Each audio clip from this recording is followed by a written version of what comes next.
Dogs are being dicks today. I say dogs are being dicks. Lacey is. Keeps running off like she always does.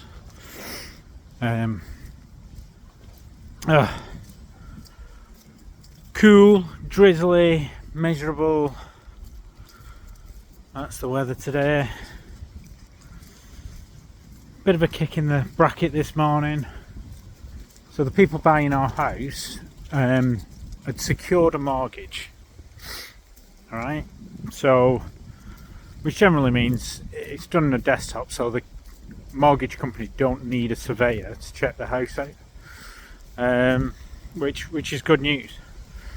And I spoke to our estate agents the other day and just confirmed that that it's a on desktop valuation that's gone through, and she's like, yeah, you won't need a survey. And I was like, right, so they're not having a survey. She says, well, I can ask them. And I was like, don't ask them if they don't want a survey. Like, it's a 1930s house. I don't want them to do a survey if it's not necessary. I mean, the house is fine, I think, but you always worry when it's an old house and there's a surveyor. Anyway, I woke up this morning to a message from her saying, well, not woke up, but got a message from her this morning saying, oh yeah, surveyors are coming next week. Now, where do they come from? Bit of a pain in the backside. It's no major thing, it just means like the loft is pretty untenable at the moment. I've got so much shit up there. So I'm going to have to go in the loft and just absolutely... I mean, I've been meaning to do it. In fairness, I've been meaning to do it for a while. It's just clear out the loft because it needs to be done. There's just so much crap up there. So, well, that's going to be my job for this week. It just seems every job is harder when you're on your own, isn't it? And it's not just the job.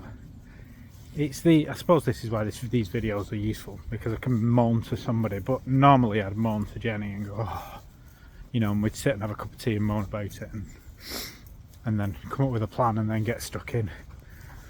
But this is the thing, when you're on your own, it's all down to you. The moaning and the actual doing the job. One sec. Come on!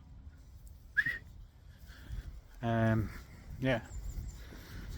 So, you've got nobody to kind of bounce your ideas off or your worries off. You can try and tell somebody else, but they're not living it with you, are they? I mean, I sent a message to Elaine, Jenny's mum, but it's not the same because, your partner is the person who's living that life with you, who understands intrinsically the difficulties of everyday tasks and everyday worries, because it applies to them in equal measure. And there's nobody else in my life now who intrinsically understands all the shit that you have to deal with. The kids don't, and I wouldn't want them to be honest with you, but equally nobody else does. So that you do feel completely alone. And I've talked about being alone before, but it's not just being alone. Being alone. It's the feeling of isolation in dealing with life's tribulations. It's just a bit pumping it. So, like, Mags, this way. And I can come on here and I can tell you all about it, but it's not the same because you're not living my life, my pains, my tribulations. You're living your own. But you understand what I mean. You'll be exactly the same. So, yeah, it just makes it... It's little things like that little things you would not expect would have an impact, but do, and just bring you straight back to the fact that, Christ, I'm on my own. I have to figure all this shit out myself, which invariably I do, because I was the figuring of shit out person in our marriage, but there's just something nice about having somebody with you who's got it, you know, who understands it. And we've all not got that person anymore. Weird, isn't it? And then yesterday the kids decided to treat me to a particularly strong bit of heartache. So there's a song by Arctic Monkeys. Arctic Monkeys? Yeah, I think so. Mardy Bum. And I like it. It's, you know, it's one of my favourite songs. I always used to say to Jenny that, you know, it's about her. It's my song to her. And I used to put it on, you know, I listened to it. It was on my playlist type thing. And she liked it as well. And it came on the radio the other day, yesterday, while we were driving, and Isabel decided, she said, I remember my mum getting really worried about, she was going to have, because there's a verse in it, or part of the verse, which is cuddles in the kitchen to get things off the ground.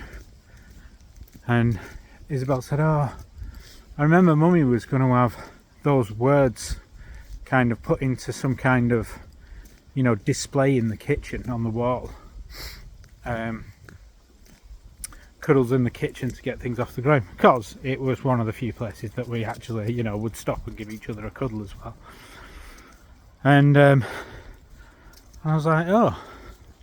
And she's like, yeah, she was. And then Charlotte chips in and Thomas chips in.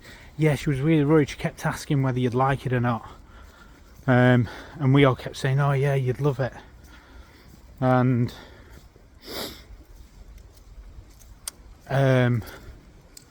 anyway, I do remember actually plucking up the courage, because Jen would always worry about things like this, spending money, like, not that, you know, but spending money on something like that if it turned around and I didn't like it. So she'd worry about things like that. So then I remember her plucking up the courage and said, I'm thinking of getting this for your birthday, what do you think of it? And like the dick I am,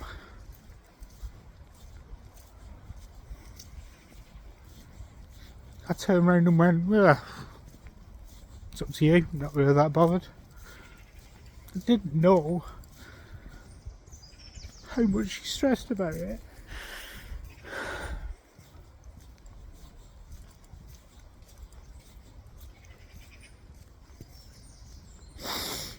I didn't know how much thought, and because she would worry about everything. And she'd come up with a really nice thing to do, and dickhead of you, just completely nonplussed from whatever. Like, I don't know if I was having a bad day or whatever, but I don't know, but just... And I know Jenny, and I know that would have really bothered her and hurt her, but she wouldn't have said anything.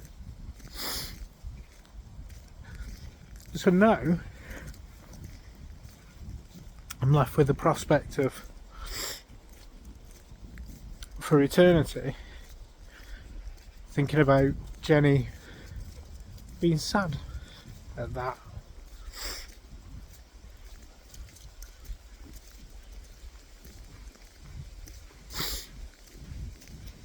What a dickhead I was. Oh. It really upset me. Like, luckily it was dark and we were driving, because I was pretty upset. What an absolute mess. So yeah, that kind of upset me last night. Not my favourite moment in life, but there we go. Come on, you two. Lacey!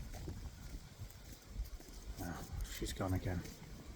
Oh well, she'll find a way. Come on. Maggie's still with me. She now sticks by my side because she's absolutely terrified of anything. But so yeah, bad husband time for me. That's gonna haunt me now. Come on. That's gonna haunt me now for a good few weeks, guaranteed.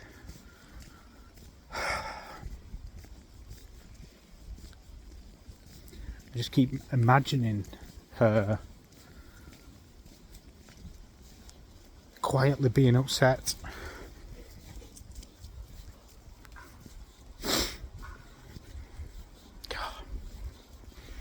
Anyway, right, listen, I'm going to carry on and take the dogs for a walk. I need to kind of reset myself for today, or else I'm going to end up having a shit day, and I don't want that. Right, I'm going to go for a nice blonde. Right, speak to you again. Bye.